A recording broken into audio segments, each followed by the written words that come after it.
जैसे कि देख सकते हैं हमारे साथ एक विकलांग आदमी जुड़ चुका है जिनके पास दोनों हाथ नहीं है। भैया गांव में पंगा हो गया है। कौन है रे? चल तो साले की निपट लेते हैं। अरे बिहारी साला इंग्लिश आता है। बिहारी है हम, गवार मत समझना, गाड़ मार लेंगे, संभाल के रखना।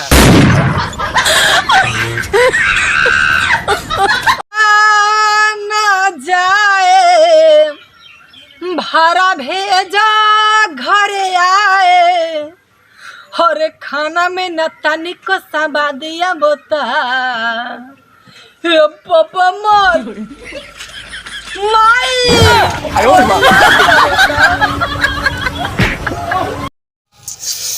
ही बेटा तार मौसी देख रहे केना मटक मटक के जात बिया। चाचा औकात में ना तो चाची कह दे।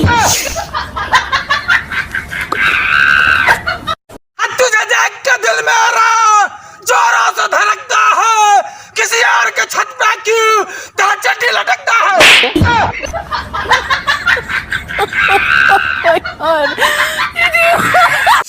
हम बहिया में खुशी के सैया मारे ला